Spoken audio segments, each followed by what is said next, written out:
నమస్తే welcome to బితి news లక్షణ సమాజైతం నేను రమేష్ ముందుగా హెడ్లైన్స్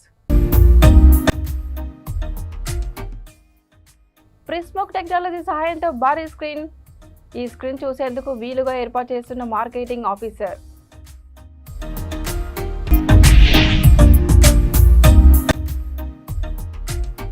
మత్స్యకారులు ఆర్థికంగా అభివృద్ధి చెందడానికి చేప పిల్లల పంపిణీ చేపలు పట్టే వృత్తిపై ఆధారపడ్డ మత్స్యకారులు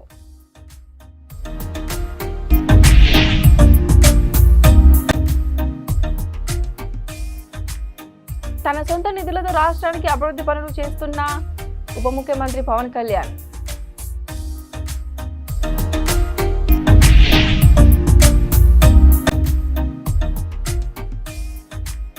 భార్యాభర్తల మధ్య గొడవ వివాహిత ఆత్మహత్య క్షణికావేశంలో ప్రాణాలు తీసుకున్న లక్ష్మి. ఇక డీటెయిల్స్లోకి వెళ్తే రంగారెడ్డి జిల్లా నాసింగ్ పోలీస్ స్టేషన్ పరిధిలోని విషాదం జరిగింది. బండ్లగూడ జాగర్ కార్పొరేషన్లో హైదర్ షకౌట్ హిమగిరి నగర్ కాలనీలో వివాహిత ఆత్మహత్య చేసుకున్నారు. భార్యాభర్తల మధ్య గొడవతో క్షణికావేశంలో ఫ్యాన్కు ఉరివేసుకొని ప్రాణాలు తీసుకున్న లక్ష్మి.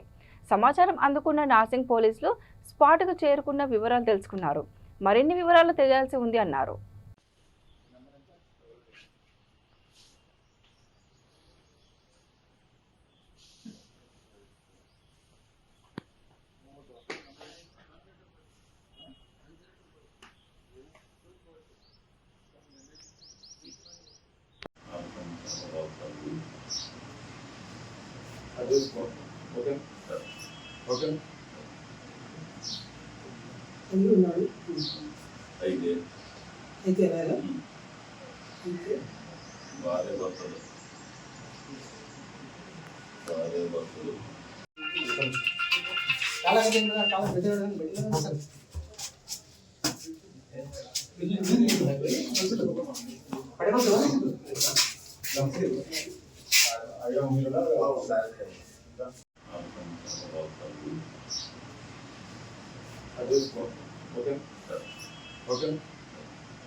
జయశంకర్ భూపాలపల్లి జిల్లా కాటారం మండలంలో ఉచితంగా చేప పిల్లలు పంపిణీ చేశారు. జిల్లాలో మత్స్యశాఖ ఏడీ అవినాష్ ఆదేశాల మేరకు ఫీల్డ్ ఆఫీసర్, ఫీల్డ్ అసిస్టెంట్లు బొచ్చే, రాహు, బంగారు, తీగ రకాల చేపల పిల్లలను ఎంపీడీఓ అడ్డూరి బాబు చేతుల మీదుగా పలు విలాస సాగర్ చెరువులలో, కుంటల్లో పెంచడానికి మత్స్యకారులకు 5,40,000 చేప పిల్లలు పంపిణీ చేసినట్లు ఎఫ్ఓ రమేష్ తెలిపారు. ఈ కార్యక్రమంలో జిల్లా మత్స్యకారుల అధికారులు, ఎంపీడీఓ, మత్స్యశాఖ డైరెక్టర్లు, మత్స్యకారులు తదితరులు పాల్గొన్నారు.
బాపట్ల జిల్లా ఎంతో అంకిత భావంతో పనిచేసే పోలీసులు జిల్లాలో ఉన్నారని శాసనసభ్యులు నరేంద్ర వర్మ కితాబిచ్చారు. విధి నిర్వహణలో అశువులు బాసిన పోలీసులు అమరవీరుల త్యాగాలు చిరస్మరణీయమని పోలీసులు అమరవీరుల సంస్మరణ దినోత్సవ సభలో జిల్లా ఎస్పీ తుషార్ డూడి తెలిపారు. అమరులకు జోహార్లు అర్పిస్తూ నినాదాలు చేసుకుంటూ పట్టణ పోలీస్ స్టేషన్ నుండి భావనారాయణ స్వామి గుడి మీదకు డాక్టర్ బిఆర్ అంబేద్కర్ విగ్రహం వద్దకు అమరులకు జోహార్లు అర్పిస్తూ నినాదాలు చేసుకుంటూ పట్టణ పోలీస్ స్టేషన్ నుండి భావనారాయణ స్వామి గుడి మీదుగా డాక్టర్ బిఆర్ అంబేద్కర్ విగ్రహం వద్దకు వెళ్లి మానవాహారంగా ఏర్పడి అమరవీరులకు జోహార్లు అంటూ నినాదాలు చేశారు. గడియార స్తంభం సెంటర్ పాత బస్ స్టాండ్ మీదుగా స్టేషన్ కు చేరుకుని ర్యాలీని ముగించారు.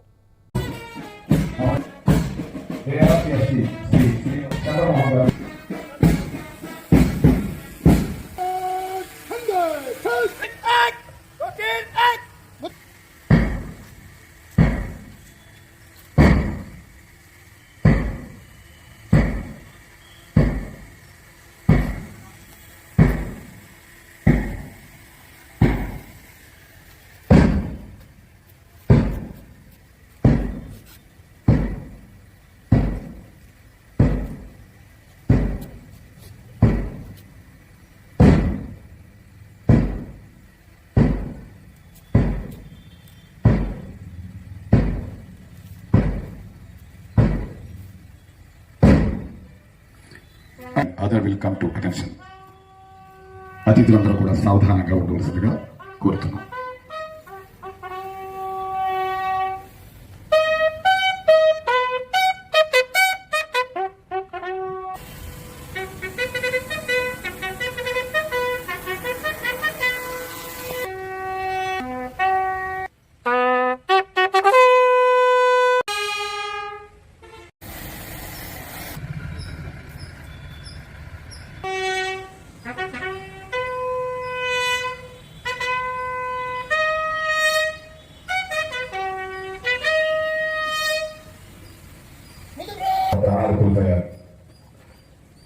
శ్రీమతి ఐ మాధవి గారి 200 గజాల స్థల మావోయిస్టుల దాడిలో తదుపరి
అనంతపురం జిల్లాలోని జనసేన పార్టీ కార్యాలయంలో మీడియా సమావేశం నిర్వహించారు. ఈ సందర్భంగా జనసేన పార్టీ నాయకుడు బాబురావు మాట్లాడుతూ మాజీ ఎంపీ గోరంట్ల మాధవ్ కూటమి ప్రభుత్వంపై చేసిన వ్యాఖ్యలపై తీవ్రంగా ఖండిస్తున్నామన్నారు. ప్రభుత్వం వచ్చిన 3 నెలల్లోనే చెప్పిన హామీలు చెప్పినట్టుగా నెరవేరుస్తుందని బాబురావు అన్నారు. ఉప ముఖ్యమంత్రి పవన్ కళ్యాణ్ సొంత నిధులతో రాష్ట్రానికి ఎన్నో అభివృద్ధి పనులు చేస్తున్నారని అన్నారు. ఈ కార్యక్రమంలో జనసేన నాయకుడు బాబురావు తదితర నాయకులు పాల్గొన్నారు. ఇక్కడ స్థానికంగా గతంలో వైఎస్ఆర్ పార్టీ ఎంపీగా ఉన్నటువంటి గోరంట్ల మాధవ్ అని చెప్పేదానికంటే ముందు అతను చెప్పాలి. గేదె నాలుగుతో మాట్లాడుతూ దున్నపోతు చేష్టలు చేస్తున్నటువంటి మాజీ ఎంపీ అని చెప్పాలి. మంచిగా ఈ వైఎస్ఆర్సీపీలో ఉన్నటువంటి కొంతమంది గేదె నాలుకలు వేసుకొని దున్నపోతు చేష్టలు చేస్తూ మా కూటమి నాయకులైనటువంటి ప్రస్తుత దాదాపు 7 పదులు దాటి కూడా ఇప్పటికీ ప్రజాసేవ చేయాలనే ఒక ఉద్దేశంతో ఉన్నటువంటి ముఖ్యమంత్రి నారా చంద్రబాబు నాయుడు గారి పైన, అదేవిధంగా నిస్వార్థంగా తన సొంత నిధులు ఖర్చు పెడుతూ రాష్ట్ర ప్రజలకు మంచి చేయాలనే ఒక ఉద్దేశంతో ఉన్నటువంటి ఇప్పుడు ప్రస్తుతం పనిచేస్తున్నటువంటి రాష్ట్ర ఉప ముఖ్యమంత్రి పైన అవాకులు చెవాకులు పేలుతున్నాడు. ఈ వైఎస్ఆర్సీపీ నాయకులు మేము ఒకటే చెప్తున్నాం, కూటమి ప్రభుత్వం ఏర్పడిన తర్వాత అతి తక్కువ రోజుల్లో ఏవైతే సూపర్ 6 పథకాలు చెప్పారో వాటిని అమలు పరుస్తున్న విషయం మీకు ఇంకా కళ్ళకు కనపడలేదా? కూటమి ప్రభుత్వం ఏదైతే చెప్పిందో ఈ సూపర్ 6లో సాధారణ పింఛను పెంచుతామని పెంచినది మీకు కనపడలేదా? అదేవిధంగా ఇక్కడ ఉన్నటువంటి మెగా డిఎస్సి దాదాపు 16,000 పైచులకు ఉద్యోగాలు ఇస్తామని చెప్పి దానికి రూపకల్పన దాస్తున్న విషయం మీకు గమనించడం లేదా? అదేవిధంగా ఇప్పుడు ప్రస్తుతం ఏదైతే రాష్ట్రంలో ఉన్నటువంటి మీడియా మిత్రులకు నమస్కారం. మొన్నటి రోజున గోరంట్లం మాధవ్ అనే వ్యక్తి ఒక మాజీ ఎంపీగా ఉండి ఆంధ్రప్రదేశ్ చరిత్రలో కావచ్చు లేదా రాష్ట్ర చరిత్రలోనే దాదాపు ఢిల్లీ నడివీధిలో కూడా ఆంధ్రప్రదేశ్ రాష్ట్రాన్ని మాన మర్యాదలు తీసినటువంటి ఒక నీచుడు నికృష్టుడు తన నగ్న సత్యాన్ని ప్రపంచానికి బహిర్గతం చేసి తానేంటో నిరూపించుకొని గత ఎలక్షన్లలో సీటు రాక మతి భ్రమించి ఈరోజు బయటకు వచ్చి కారుకూతలు పూస్తా ఉంది. ఒకటి గమనించండి మాధవ్ గారు, నువ్వు పెద్ద దేశానికి సేవ చేసినటువంటి మేధావో లేదా రాష్ట్రానికి ఏదో నిధులు తీసుకొచ్చి రాష్ట్రాన్ని అభివృద్ధి పథకం తీసుకొచ్చినటువంటి సంఘ సంస్కర్తవో కాదు, ఒక సామాన్య ఒక ఎంపీవి. నీవు వచ్చి ఈరోజు ఆంధ్రప్రదేశ్ రాష్ట్రానికి ముఖ్యమంత్రి అయినటువంటి చంద్రబాబు నాయుడు గారిని, మరి ఆంధ్రప్రదేశ్ రాష్ట్ర ఉప ముఖ్యమంత్రి అయినటువంటి పవన్ కళ్యాణ్ గారిని విమర్శించే స్థాయి నీది కాదు మాధవ్ అని చెప్తా ఉన్నా. ఒకసారి గోరంట్ల మాధవ్ అనే ఒక దుర్మార్గుడు మీడియా ముందుకు వచ్చి మాట్లాడుతున్నాడంటే అతనికి సిగ్గు శరము అనేవి ఏమీ లేవని చెప్పి కూడా మేము తెలియజేస్తా ఉన్నాము. అరే గోరంట్ల మాధవ్గా, నువ్వు ఒక మనిషిగా బతకడమే వేస్ట్ రా. నువ్వు సూపర్ 6 అంటే ఏమనుకుంటున్నావో నీకు తెలుసారా? యదవా గోరంట్ల మాధవ్గా అని అడుగుతున్నా. సూపర్ 6 అంటే జిప్పు తీసి చూపించడం కాదరా గోరంట్ల మాధవ్, యదవా అని అడుగుతున్నా. అరే గత ప్రభుత్వంలో జగన్ రెడ్డి తాడేపల్లి కొంప ముందర ఒక వికలాంగురాల్ని అత్యాచారం చేసి హత్య చేస్తే ఆ రోజు జగన్మోహన్ రెడ్డి బయటికి రాలే. మరి అప్పుడు నువ్వు నీ నోట్లో ఏం పెట్టుకున్నావురా? జగన్మోహన్ రెడ్డి ఐస్ క్రీమ్ పెట్టుకొని చీకుతున్నావా అని చెప్పి నేను వాడిని అడుగుతా ఉన్నా గోరంట్ల మాధవ్ గారిని. అరే గోరంట్ల మాధవ్గా, కర్నూలులో సుగాలి ప్రీతి అనే అమ్మాయిని అత్యాచారం చేసి చంపేస్తే మరి ఇంతవరకు దిక్కు లేదురా. మా పవన్ అన్నయ్య ముఖ్యమంత్రి మెట్పల్లి పట్టణంలోని పెద్ద చెరువులో రాష్ట్ర ప్రభుత్వంచే ఉచిత చేప పిల్లలు పంపిణీ చేశారు. బొచ్చె, రాహు, బంగారు, తీగ రకాల చేప పిల్లలను కోరుట్ల నియోజకవర్గ ఎమ్మెల్యే కల్వకుంట్ల సంజయ్ విడుదల చేశారు. ఈ సందర్భంగా ఎమ్మెల్యే మాట్లాడుతూ కేసీఆర్ ముఖ్యమంత్రిగా ఉన్నప్పుడు చేపలు పట్టే వృత్తిపై ఆధారపడి బ్రతికి మత్స్యకారుల జీవితాలు వెలుగులు నింపేందుకు మత్స్యకారులు ఆర్థికంగా అభివృద్ధి చెందడానికి చేప పిల్లలు ఉచితంగా ఇవ్వడం ప్రారంభించారు అన్నారు. ఈ కార్యక్రమం మున్సిపల్ చైర్మన్ రణవేణి సుజాత, సత్యనారాయణ, గంగాపుత్ర సంఘం కుల బంధువులు పాల్గొన్నారు.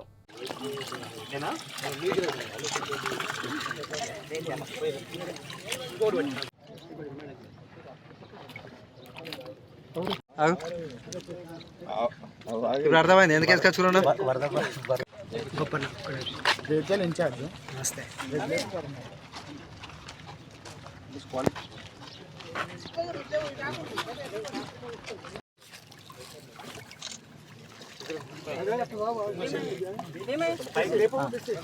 మేడం మీరు అంటే ఇవ్వండి.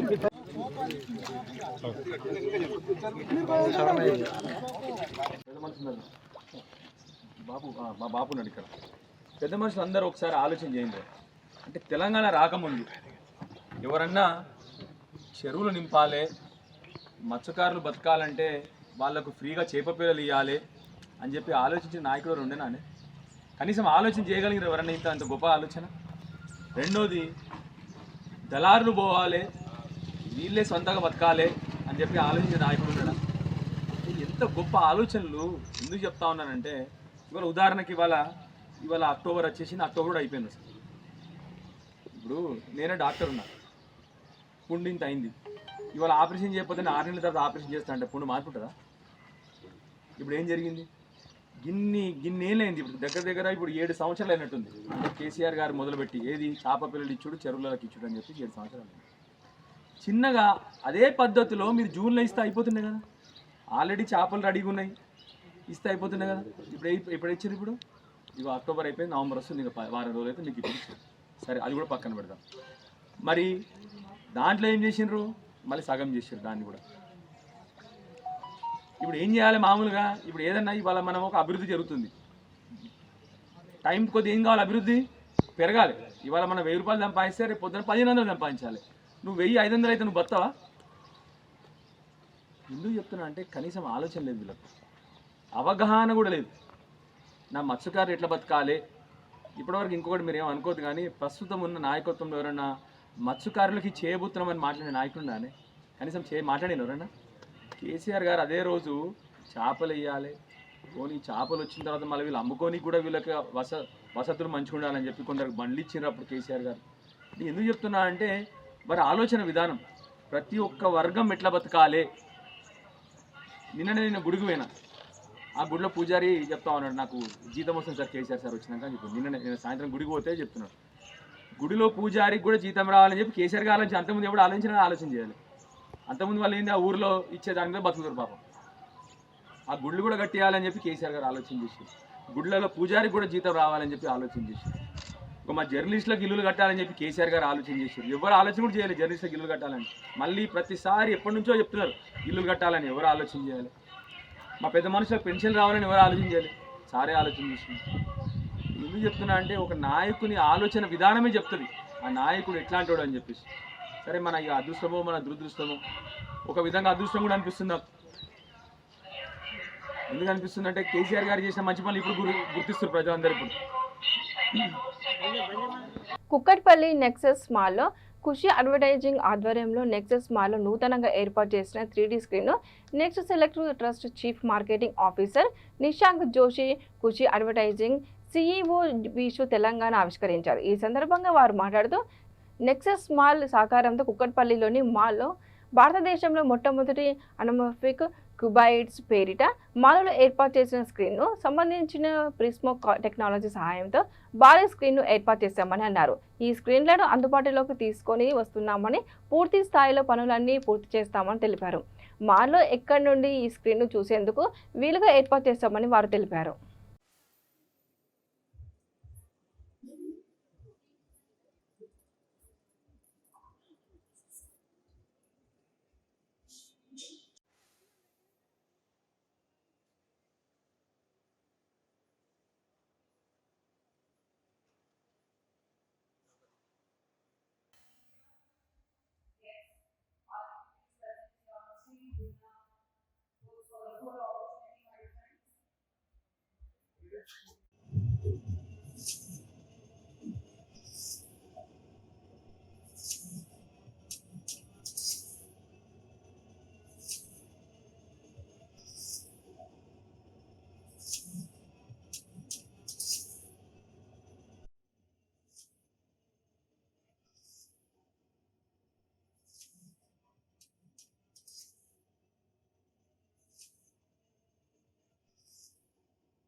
బులెటిన్ ముగించే ముందు మరోసారి హెడ్లైన్స్. ప్రిస్మోక్ టెక్నాలజీ సహాయంతో భారీ స్క్రీన్. ఈ స్క్రీన్ చూసేందుకు వీలుగా ఏర్పాటు చేస్తున్న మార్కెటింగ్ ఆఫీసర్.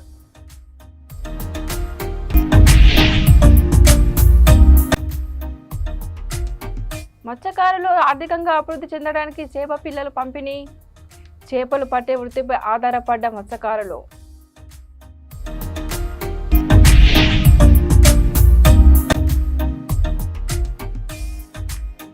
తన సొంత నిధులతో రాష్ట్రానికి అభివృద్ధి పనులు చేస్తున్న ఉప ముఖ్యమంత్రి పవన్ కళ్యాణ్.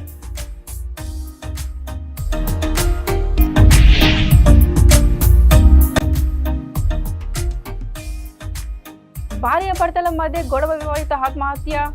క్షణికావేశంలో ప్రాణాలు తీసుకున్న లక్ష్మి. ఇవే బులెటిన్ అప్డేట్ చూస్తూనే ఉండండి. విధి న్యూస్ లక్షణ సమాచారం. నమస్కారం.